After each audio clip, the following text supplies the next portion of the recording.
Hoje nós vamos conversar um pouquinho sobre a terapia homeopática. Muita gente me pergunta sobre o que é a homeopatia, sobre como é o tratamento homeopático e para que ele serve. A gente vai conversar um pouquinho sobre isso hoje. Quem começou a sistematizar a homeopatia, apesar de suas bases serem anteriores a isso, é um médico alemão chamado Samuel Hahnemann. O Hahnemann não estava satisfeito com a medicina da época, era uma medicina bastante agressiva, né? Se usava sangria, se usava medicamentos em alta dosagem e acabava promovendo também muito mal-estar para os pacientes. E ele, um pouco insatisfeito com essa situação, começou a pesquisar como os medicamentos acabam fazendo efeito dentro do organismo. E aí ele começou a fazer experimentações de medicamentos e desenvolveu algumas leis da homeopatia. A primeira lei da homeopatia é semelhante cura semelhante. O que significa isso?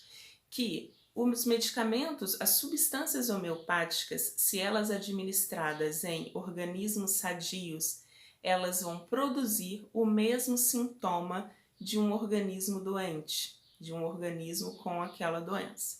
Então, por exemplo, se eu uso um medicamento que ele produz fadiga, mal-estar, cansaço, e se eu administro esse medicamento que produz estes sintomas num organismo sadio e eu administro ele num organismo doente que chegou para atendimento com os mesmos sintomas, a cura é promovida. Ou seja, os sintomas semelhantes produzidos em um organismo sadio cura os sintomas de um organismo doente.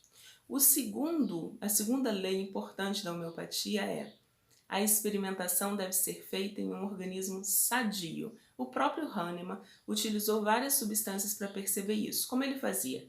Ele usava a substância, começava a anotar o que essa substância produzia de sintoma físico e mental, e a partir daí ele foi desenvolvendo todo o apanhado da matéria médica homeopática. Ou seja, ele foi percebendo que aquelas substâncias dentro de um organismo sadio produziam aqueles sintomas e seriam aquelas substâncias que seriam administradas num organismo doente. Então a experimentação ela deve ser feita em um organismo sadio.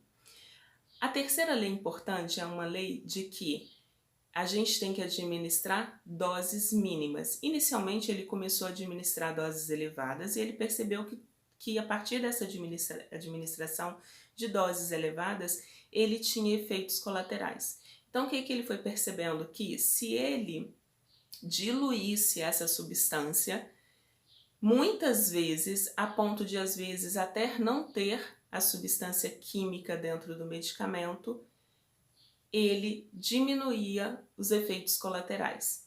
E ele percebeu que a partir do momento que ele succionava essa substância, ela era potencializada, ela era energizada. Então ele substituiu os medicamentos em alta dosagem por medicamentos em doses mínimas, mas potencializadas. E a última lei, que é uma lei bastante característica do Hahnemann, que é o medicamento exclusivo, que é o uso de um único medicamento, o que a gente chama de uma terapia homeopática unicista. Ou seja, o Hahnemann defendia que a gente precisa administrar uma única substância no organismo naquele momento, por vez. Você pode até mudar a homeopatia administrada, mas naquele momento ele precisa usar um medicamento único para que o terapeuta possa perceber qual é a reação daquele medicamento dentro do organismo. Tá? Então essas são as leis da homeopatia. A partir daí, como que se desenvolve, né? Como que é a homeopatia dentro do organismo?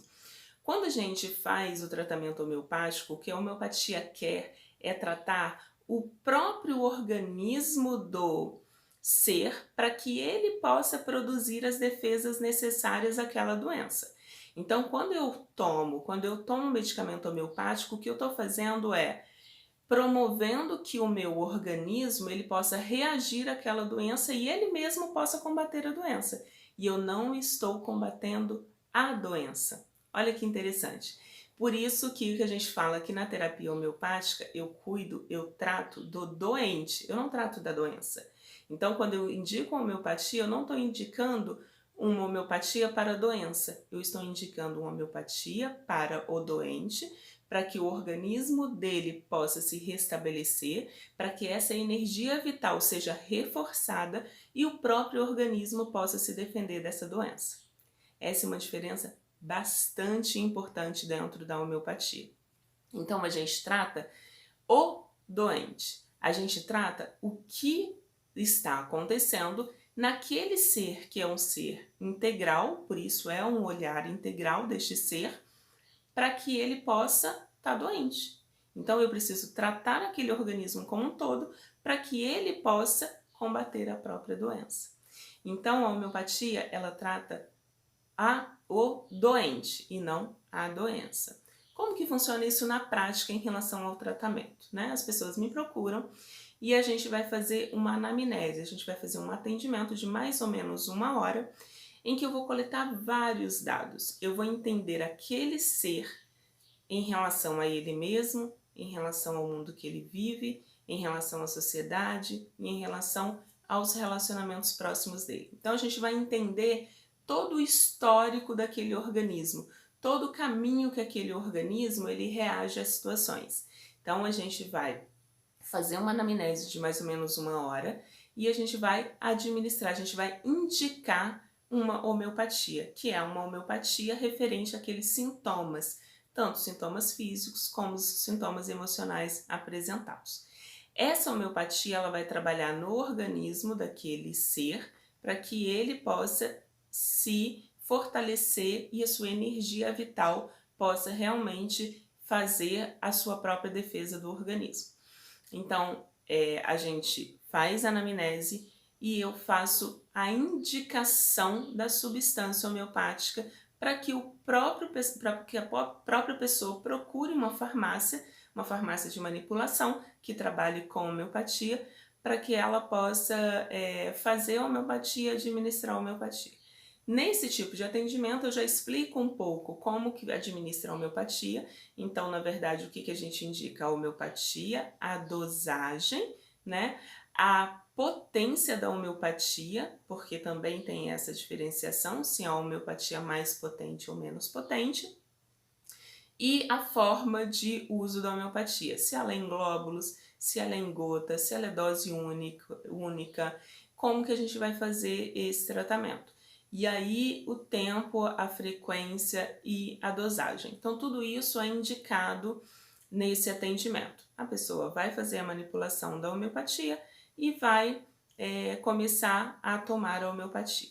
É importante entender que quando o Hahnemann desenvolve todo esse estudo e todas essas fundamentações que eu conversei com vocês, essa homeopatia ela pode ser desenvolvida com seres humanos, com animais que a gente chama de não racionais, né? Que a gente pode discutir sobre isso, mas que a gente chama de não racionais, e para plantas. Olha que interessante, a gente tem homeopatia para plantas também, que é fantástico. Eu já trabalhei com homeopatias para plantas, hoje eu não trabalho mais. Hoje eu trabalho com homeopatia para seres humanos e para animais, para pets, tá? Os fundamentos são os mesmos e o tratamento praticamente os mesmos. Tem algumas diferenciações para pets, porque eu uso menos quantidade de substâncias para pets, mas praticamente são as mesmas fundamentações. A partir daí, a gente vai administrar a homeopatia de acordo com o tempo estabelecido pelo tratamento. Todos os meus medicamentos, dosagem, frequência, potência e tempo de tratamento, eles são testados através da radiestesia. Então, eu não indico homeopatia sem teste radiônico, então eu faço o teste da radiestesia para poder fazer as indicações e a gente faz o retorno deste atendimento. Nesse retorno, a gente começa a perceber se o organismo reagiu, se está reagindo à doença e a gente prossegue com o tratamento ou, às vezes, com um único atendimento, a gente já consegue que o organismo responda totalmente aos sintomas apresentados, tá bem? É mais ou menos isso que a gente trabalha dentro da homeopatia, do tratamento homeopático. Se alguém tiver alguma dúvida, me procure, que será um prazer conversar sobre isso. Beijo grande!